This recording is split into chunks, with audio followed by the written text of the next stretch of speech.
By now we are all familiar with the fact that in John's Gospel there are 7 signs. John does not speak about miracles.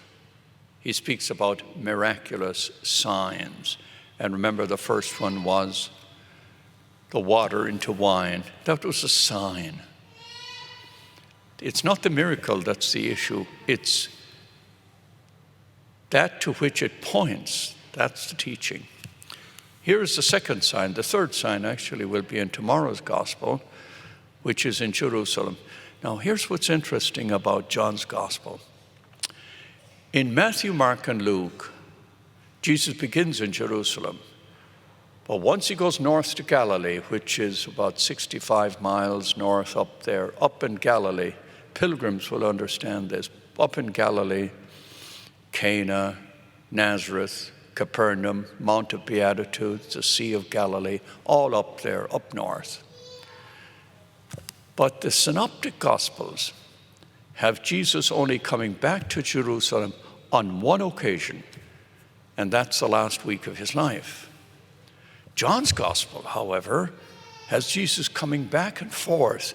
I can count at least 4 times when Jesus comes back and forth from Galilee down to Jerusalem, down south to Jerusalem, but Jerusalem is elevated. So normally you speak about going up to Jerusalem because of its elevation. Now, it's no small issue because it's about a 65-mile walk, and Jesus seems to come back and forth in the Gospel of John 4 times. And this is one of them here. He has come back from Jerusalem. He'll come to Galilee. The second sign will take place at Cana in Galilee. The third sign tomorrow, back in Jerusalem again at the pool of Bethesda. So look at this sign here. We have a centurion, a royal official here. He belongs to the Roman occupying authority. Therefore, he's resented by the Jews. I mean, they are very hostile toward this domination of a foreign power, the Romans. Yet, he is the one that comes to Jesus in his time of crisis.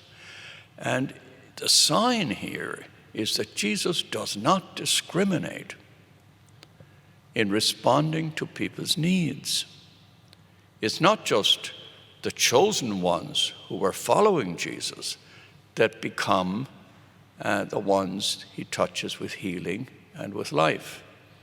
You'll find this over and over again. He eats with sinners. He talks with the Pharisee. We had Sunday's Gospel with Nicodemus, who was a Pharisee, member of the Sanhedrin, but Jesus had a conversation with him.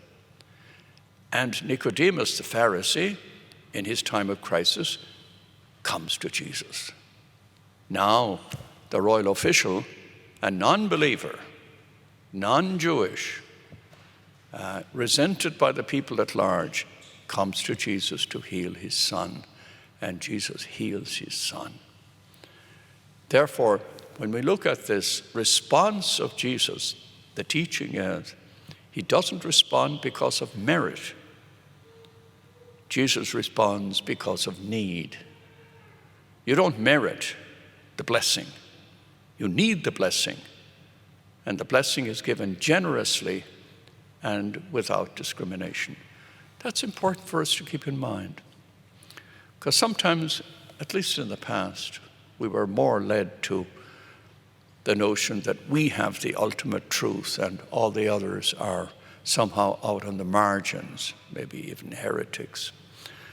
But Jesus teaches us here, this sign is a sign of his openness. You'll find this over and over again. Chapter 19 in Luke's Gospel is a great example. You have Zacchaeus in Jericho, tax collector. People hated him. He was a thief. He was not an honest person. And Jesus goes and has dinner in his home. He chooses him to have a meal in his home, and Zacchaeus goes through a conversion. You'll find this. It's good for us to keep in mind, because sometimes we're inclined to make judgments about people. Young people are crazy. I mean, they don't go to church. But maybe the Lord touches them in a way that we don't see. It's a sign. The second sign happens in Cana of Galilee. And now, the third sign is very powerful. It's back in Jerusalem, about a man who was sick for 38 years. And we'll stay with John, by the way, up until Friday. But Friday is the feast of St. Joseph, so we'll divert for readings that relate to Joseph on Friday. Pause now for a moment of prayer.